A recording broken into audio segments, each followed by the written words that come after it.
Soy Joaquina Ramírez Espíndola y la persona interesante que quiero presentarte hoy es Marcos Medina. Él está presentando un programa de trabajo, un taller llamado La Cosa Escrita. Así es que vamos a escucharlo.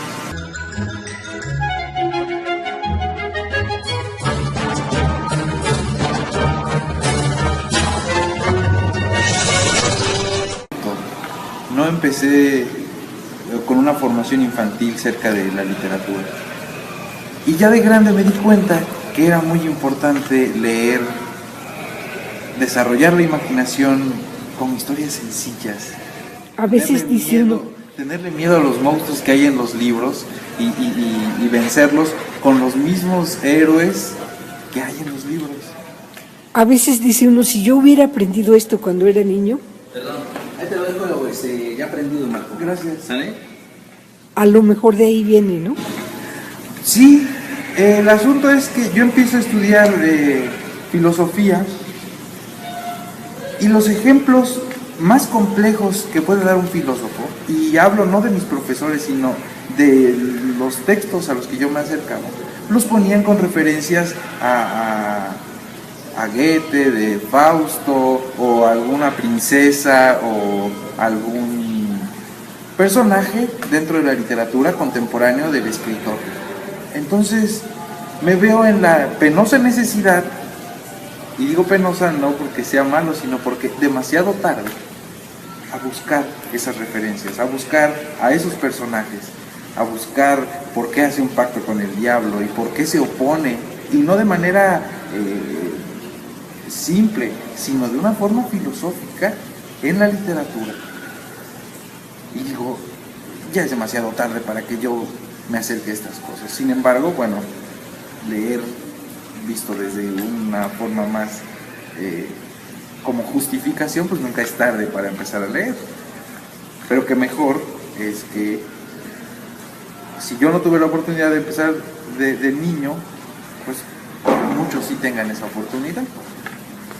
Y empiezo a asistir a algunos talleres y me doy cuenta que tengo la facilidad para que mis talleres se enfoquen a los niños, ¿no? Algo lúdico, algo simple, que no quita de ser complejo, porque las mentes de los niños son más complejas que las de los adultos, porque nosotros las vamos simplificando, le vamos quitando...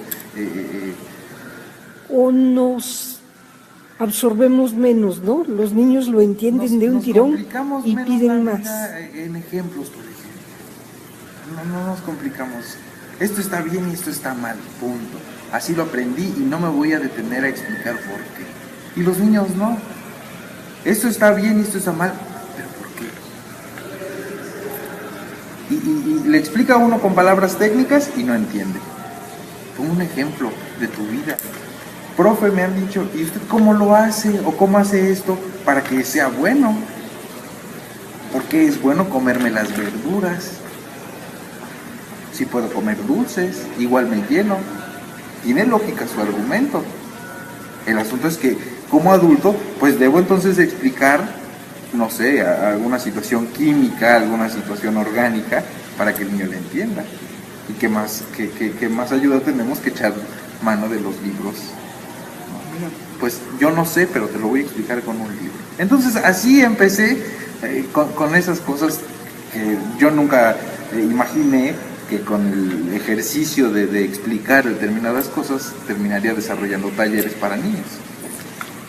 El proyecto de La Cosa Escrita, que es un complejo de distintos talleres para aprender a leer, y a leer por gusto, no por obligación.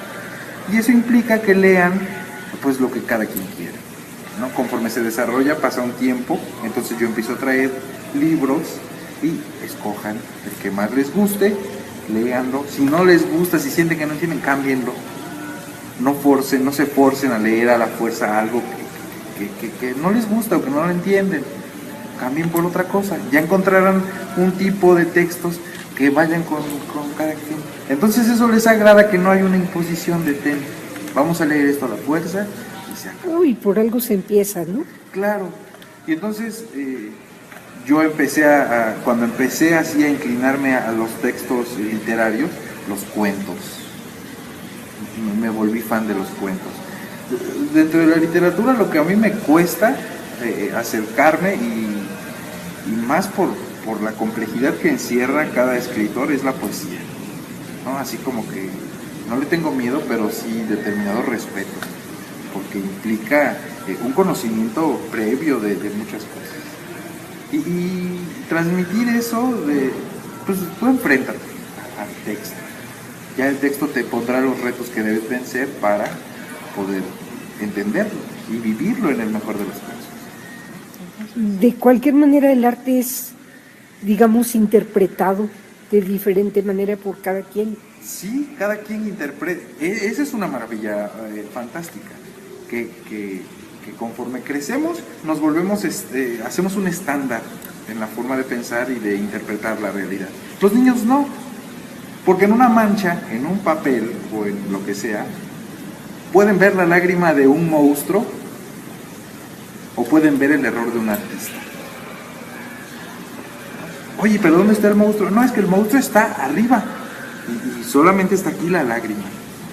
¿No? De las cosas que cuando me dijo eso, es que es la lágrima de un monstruo, me dijo una niña. Yo dije, ¿dónde está el monstruo? Es más, la historia no habla de un monstruo. Dice, es que usted no se ha dado cuenta, profe, que el personaje de la historia está escondido porque hay un monstruo. Y lo único que puede ver ese personaje es esa manchita que está en la hoja.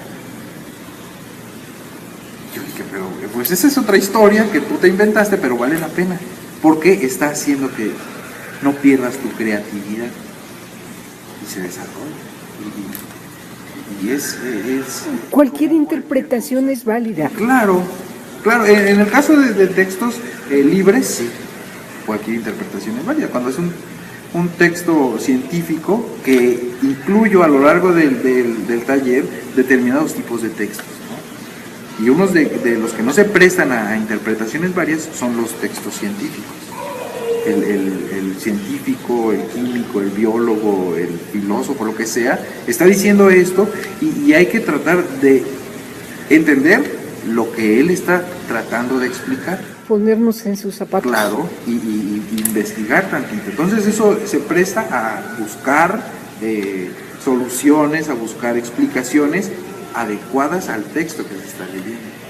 Averiguar el contexto, la Claro, época en que sí, vivía. leer el texto en su contexto. Y eso implica así como, ¿y por qué usaban esa ropa? ¿Y por qué hablaban así? ¿Y por qué utilizaban esto? ¿Y por qué prohibían aquello? Bueno, es parte de la historia de ese texto que es necesaria, si no conocerla en plenitud, acercarnos a ese contexto, como bien dice, para abordar desde un punto de vista menos imparcial. Bueno, es que se puede ser parcial o imparcial, pero buscando las imparcialidades de nuestro tiempo para con ese texto. Entonces, es más complejo acercarse a la mente de un niño, porque tienes que cuidar muchas cosas de no transmitirle todas esas esas limitantes, esas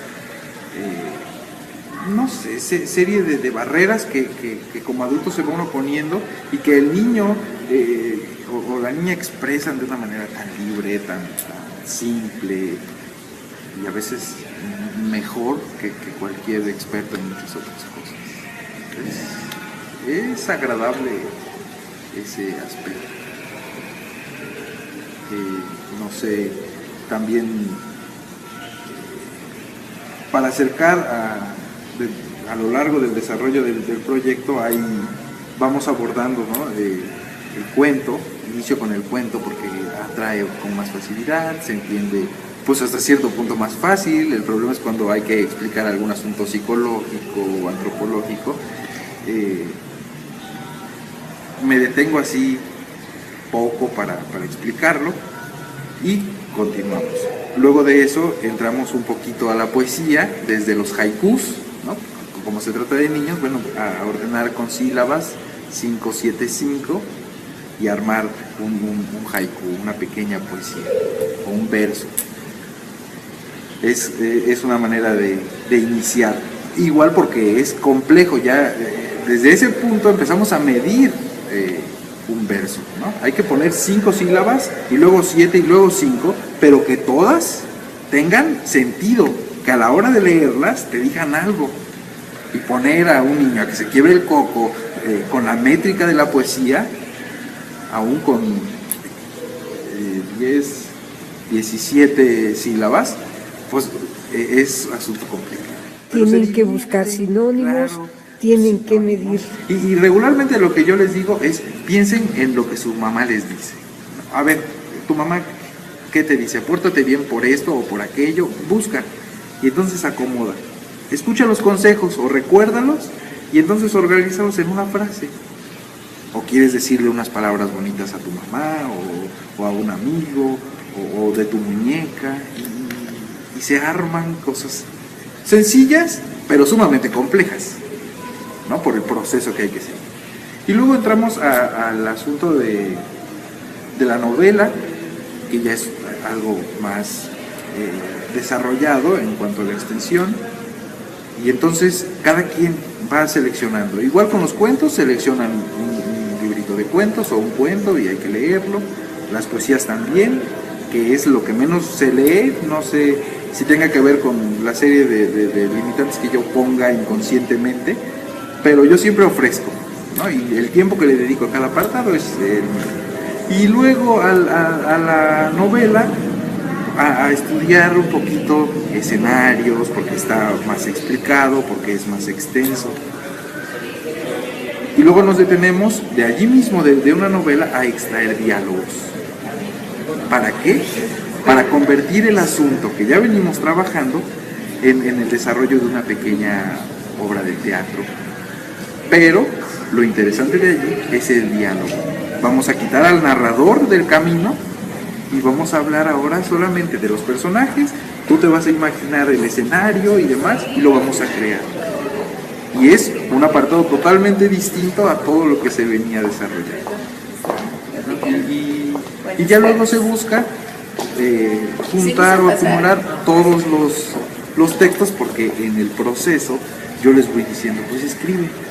Aquello que se te ocurra, así como se te ocurre, escríbelo.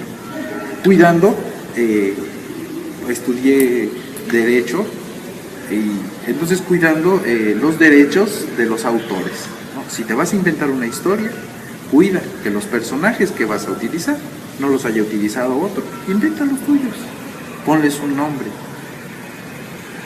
que no te robes el asunto. Que cuando uno inicia contando las cosas como otro las contó, y es válido hasta cierto punto, pero también es válido que sepan que hay que respetar la invención del otro, la creatividad del otro, y que hay que desarrollar la propia, buscando al final juntar todos los textos y hacer un pequeño cuadernillo. Si se puede buscar una edición o una impresión, genial, ¿no? Hay muchas maneras de conseguirlo. No es algo tan simple, pero no es algo difícil, no es algo que esté lejos del alcance de todos. Hay becas, ¿no? El gobierno del estado, el gobierno federal ofrecen convocatorias o abren convocatorias en donde uno puede presentar su proyecto. Tenemos esto, queremos publicarlo. Pero solo es un curso durante las vacaciones de... No, bueno, no es un curso de vacaciones. Así inicié hace un tiempo, pero ahora es un curso de un año. O sea, ya extendí el taller a un año, 2 horas por semana, y cada miércoles. Porque escribir una composición, escribir un poema, se puede hacer rapidísimo, pero escribir una novela... Pero irlo puliendo, incluso hacer una poesía, bueno, yo sé que no es tan sencillo porque me invitaron a participar en un maratón ahora del 16 y 17 en Jalapa, y yo me ponía así en determinadas crisis porque en la vida yo me había puesto a escribir poesía y cuidando de determinados detalles. Pero es bueno y acepté el reto, precisamente porque, digo, es lo que yo invito. Claro, voy a entrar yo para ver lo que se siente estar en la trinchera y mostrar lo que uno hace, ¿no? Que no es tan sencillo. Dice un amigo que es escritor, pues es como poner todas las entrañas en una carretilla y pasar enfrente de todos, y que todos vean lo que traes por dentro. Es sumamente complicado, y es cuando se entiende que muchas veces por algo no quieren leer lo que escribieron, y que es suyo y de nadie más, y es válido, ¿no? Que utilicen ese recurso como una herramienta psicológica para desahogar algo, simplemente, sin necesidad de compartirlo al mundo, que sería muchos textos que dicen, no, pues solo lo escribí para mí. Sería muy buenos hacerlos públicos porque tienen... Hay mucha gente que se identifica. Claro, y que solucionaría sus problemas tal como lo solucionó ese otro. Al menos eso creo yo, porque para eso me ha servido leer. Como pueden ver, la sesión es plenamente dinámica. Nada que aburrirse, nada que lamentar. Tiempo ganado, tiempo aprovechado, y espero que ustedes también se asocien en algún taller. Vale la pena.